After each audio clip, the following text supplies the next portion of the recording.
નમસ્કાર બેન, ગુજરાત તકમાં આપનું સ્વાગત છે. બેન, મારે સૌથી પહેલા એ જાણવું છે કે આજ સવારથી રાજુલામાં લવ જેહાદનો એક કિસ્સો સામે આવ્યો છે અને ત્યારબાદ તમારું નિવેદન પણ અમે સૌએ સાંભળ્યું. સૌપ્રથમ આ સમગ્ર ઘટના છે એ ચાલુ ક્યાંથી થઈ હતી ને આમાં તમારી પ્રથમ પ્રતિક્રિયા શું રહેશે? મારા જાણવા મુજબ જે મેં પેલા બધું જાણેલું છે બેન, કે આ દીકરીને આજકાલથી નહીં, આ દીકરા સાથે 4 વર્ષથી સંબંધ હતો જી. અને એ દીકરો ત્યાં એમના ઘરની સામે દરરોજ આવીને બેસતો, પરંતુ ત્યાંના કોઈ પણ સ્થાનિક લોકોએ તેમને ટક્કર ના કરી કે તમારો કોઈ મુસ્લિમ સમાજનો દીકરો તમારી દીકરીની છેડતી કરે છે, સામે બેસે છે, તો તમે લોકો આમાં કંઈક પગલાં લ્યો. તો ત્યાંથી મારા સમાજના 1-2 વ્યક્તિઓએ મને એવું કીધું, બેન તમારા સિવાય કોઈ આ મેટરમાં પડશે નહીં અને કોઈ આમાં સાચી વસ્તુ જણાવશે નહીં. તો ત્યારે મને એ લોકોએ જણાવ્યું કે બેન આવું થાય છે આમના ઘરે અને મુસ્લિમ સમાજનો દીકરો છે. ત્યારે બેન મેં એટલું જાણવાની કોશિશ કરી કે ખરેખર આ વસ્તુ સાચી છે કે નહીં. ત્યારે મેં એ લોકોને એવું કીધું કે જયારે દીકરો અહીંયા મળવા આવે ને ત્યારે તમે મને એવું કોઈ સબૂત આપો કે હું જાણી શકું કે ખરેખર અહીંયા આવે છે કે નહીં, આ દીકરી સાથે સંબંધ છે કે નહીં. ત્યારે બેન એ લોકોએ એ દીકરીના ને બંનેના મને ફોટો બતાવ્યા કે બેન આ લોકોના ભેગા ફોટા એ છોકરીએ જ એમની ફ્રેન્ડને શેર કરેલા હતા. ત્યારે મને ખબર પડી કે આ મુસ્લિમ સમાજનો દીકરો છે અને બેન મેં સીધી જ એમને નંબર લઈ અને ફોન કર્યો કે તું જે વ્યક્તિની સાથે છે તે અમારા હિન્દુ સમાજની દીકરી છે અને હું આજે પણ આ સહન નહીં કરું અને કાલે પણ નહીં કરું. હું કટ્ટર હિન્દુવાદી છું, એટલે મુસ્લિમના કોઈ દીકરા કાલે ઉઠીને હિન્દુની દીકરીઓને લઈ જાય તો એ વસ્તુ અમે બિલકુલ ચલાવી નહીં લઈએ. ત્યારે એ દીકરાની સાથે મેં વાત કરેલું રેકોર્ડિંગ પણ છે બેન મારી પાસે. ત્યારે એમણે એવું કીધું કે ગોમતી બેન મારી ભૂલ થઈ ગઈ છે, હું આજ પછી આ છોકરીની સામે ક્યારેય નહીં જોઉં, તમે કહેશો ત્યારે હું રાખડી બંધાવી દઈશ, ત્યાં સુધીની વાત બેન.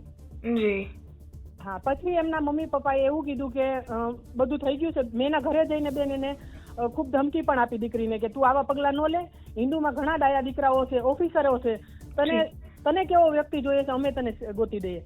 એમને કીધું ના હવે મારે કાંઈ નથી કરવું, મારે મારું કામ કરવું છે. એવી રીતના એ છોકરાએ એ દીકરીનો એવો બ્રેન વોશ કરી દીધો બેન કે એ દીકરી 4 મહિના સાયલેન્ટ થઈ ગઈ, કાંઈ જ નહીં, ક્યાંય જવું નહીં, કાંઈ જ વાત નહીં, કોઈ સાથે કાંઈ બોલવું નહીં.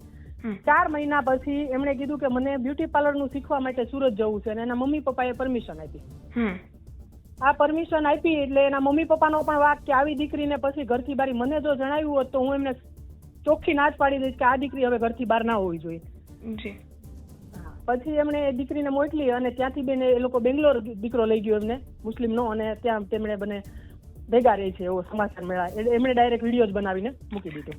તો બેન આ લોકોએ લગ્ન કરી લીધા છે, રજીસ્ટ્રેશન કરાવ્યું છે, શું સમગ્ર વસ્તુ છે? કારણ કે કાયદા પ્રમાણે જો આ લોકો લવ મેરેજ કરવા માટે અને તેમજ એના કાયદાની રીતે જોઈએ તો મા બાપને પ્રાથમિક જાણ તો થાય જ છે.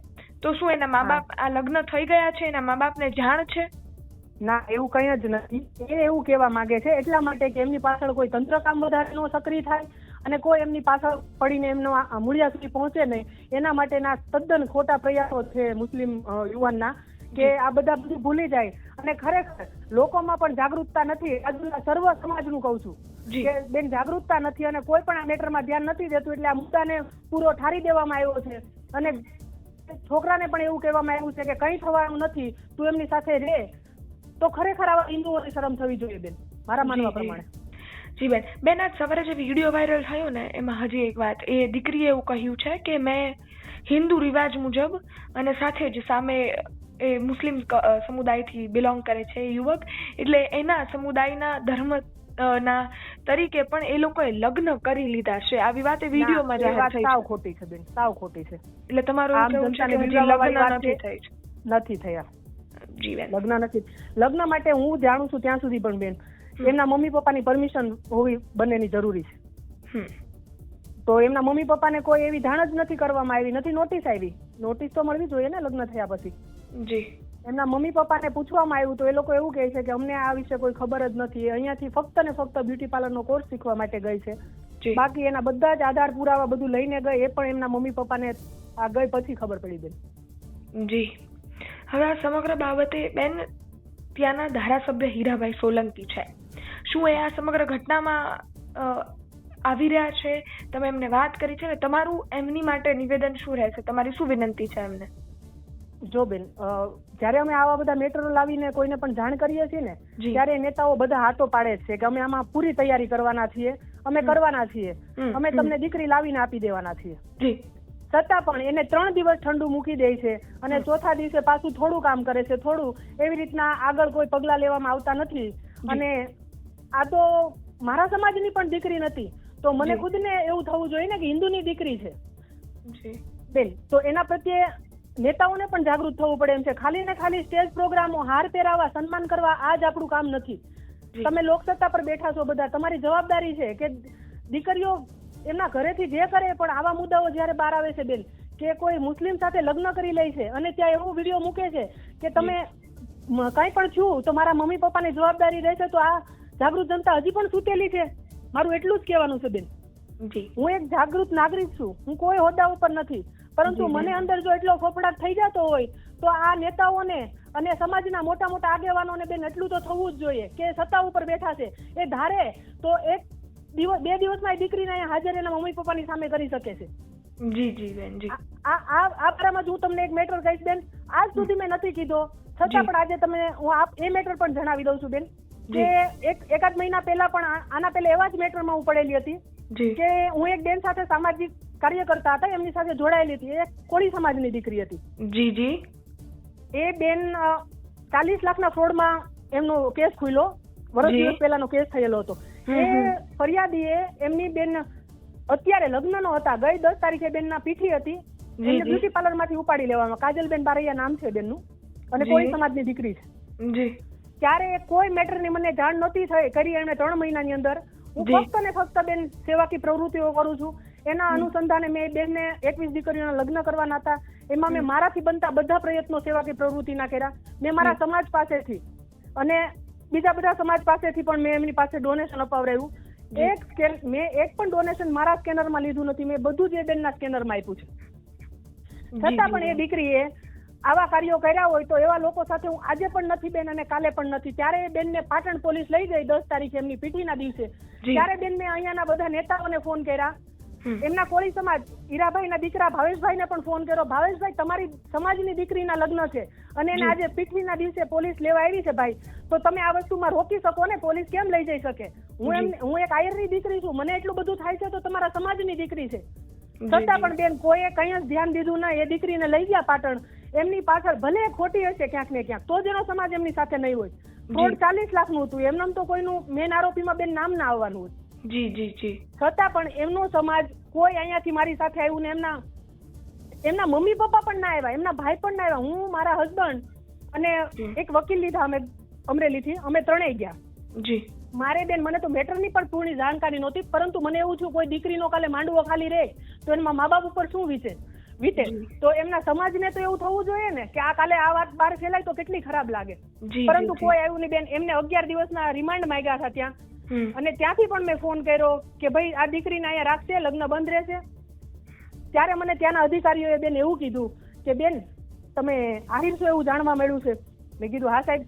તો એણે એવું કીધું બેન ઓલરેડી આહિરનો કોળી આ બધો મેટર ચાલે છે, તો તમે આ દીકરીને છોડાવવા માટે એટલા બધા પ્રયત્નો કેમ કરો છો? ત્યારે મેં ખાલી એને એટલું જ કીધું બેન મને કોઈથી લેવા દેવા નથી. કોળી સમાજ પણ એનું કામ કરે, આહિર સમાજ, ખાલી ને ખાલી એકતા હોવી જોઈએ. અંદરો અંદર કોઈના ટાંગા ખેંચવાના ન હોય. કોઈ વ્યક્તિને મુસીબતમાં હોય ત્યારે સમાજ જોવાનો ન હોય, ત્યારે ધર્મ જોવાનો હોય. જી જી 100%. હા, ત્યારે બેન એ વસ્તુ મેં બધાને જવાબ આપ્યા કે ના, હું આ દીકરીને લઈને જ જઈશ, એ ભલે ખોટી હોય. મેં રિક્વેસ્ટો કરી કે સાહેબ હું એ દીકરીને 15 તારીખે પાછી હાજર કરીશ, એમના માંડવાનો પ્રસંગ સાચવવા દો. કોઈ બાપ છે કાલે દીકરીના લીધે સુસાઇડ કરી જાય, હું દીકરી છું, હું સમજી શકું છું તેની વ્યથા. જી બેન 100%. આવું કરીને હું દીકરીને છોડાવીને સવારે 4:30 વાગે મેં એમના મંડપમાં, સવારે જાન આવતી હતી બેન 7 વાગે, મેં એમને 4:30 વાગે મંડપમાં બેસાડી, તેમના ઘરે ઉતારી અને હું મારા ઘરે આવી. હું 3 દિવસ બેન એમની પાછળ જમ્યું નથી. મારે દીકરો નાનો છે, હું એમને પણ બીજાના ઘરે મૂકીને ગઈ હતી. તો મારે તો આમાં જગાવવું હોય તો મારે તો એ જ કરવાનું હોય ને. હું આહિર સમાજની દીકરી છું. સામે નવનીત બાલાજીના કેસને લઈને જયારે જેવડો મોટો હોબાળો કર્યો, અને જો ખાલી એમાંથી આ દીકરી મુસ્લિમને જે ગઈ છે ને દીકરી હિન્દુની, એમાં અડધા લોકો આવ્યા હોત ને બેન, તો પણ આ દીકરીનો કેસ ન્યાની સોલ્વ થઈ જાત, એ દીકરી પરત પાછી ઘરે આવી જાત, લગ્ન બગ્ન બધું કેન્સલ થઈ જાત. પરંતુ કોઈને બેન રાજકારણ સિવાય કોઈ વસ્તુ કરવાની નથી. જી જી જી જી 100% બેન. હવે આ સમગ્ર ઘટના થઈ રહી છે બેન, આપણે તો એક અપેક્ષા રાખીએ કે આવનારા સમયમાં આવી પરિસ્થિતિ ન બને. પરંતુ હાલ જે પરિસ્થિતિ બની રહી છે એનાથી તમે છેલ્લો એક તમારો જે બી નિવેદન હોય જે તમે સરકારને કરવા માંગતા હો, તમે સમાજને કહેવા માંગતા હો કે સર્વસ્વ હિન્દુ સમાજને કહેવા માંગતા હો, છેલ્લી પ્રતિક્રિયા બેન તમારી. હું સર્વ હિન્દુ સમાજને જ કહેવા માંગુ છું કે તમે લોકો જાગૃત થાવ, નહીં તો દર ત્રીજે ઘરે મુસ્લિમનો દીકરો હિન્દુની દીકરીને લઈને બેઠો હશે. આ સમયને વાર નથી. તમે તમારા અંદર એકતા લાવો, સર્વ સમાજ એક થાવ. અમે હિન્દુ છીએ એનું ગર્વ લ્યો. તમારે અંદરો અંદર ટાંગા ખેંચવાનું બંધ કરો અને તમે રાજકીય નીતિ લઈને ગમે ત્યાં ન ફરો. તમે અમે હિન્દુ છીએ એ નારા સાથે કામ કરો. આની જરૂર છે આ દેશને. નહીતર હરેક 15 દિવસે 10 દિવસે આ કિસ્સો હરેક ગામડામાં બનવાનો પણ ચાલુ થશે. બસ આજ મારું ગુજરાત સરકારને પણ મારું નિવેદન છે કે તમે આમાં કોઈ કડક પગલાં લ્યો અને તમે દીકરો દીકરી ભેગા ના રહી શકે અને જે સમાજની દીકરી છે એ જ સમાજમાં હોવી જોઈએ એવા કાયદાનું બંધારણ પણ લાવે તેવી તેમને મારી રિક્વેસ્ટ છે. જી ધન્યવાદ બેન, તમે અમારી સાથે જોડાયા, સમગ્ર ઘટનાને લઈ અમારી સાથે વાત કરી, અમને માહિતી પૂરી પાડી તે બદલ આપનો ખૂબ ખૂબ આભાર બેન. ધન્યવાદ બેન.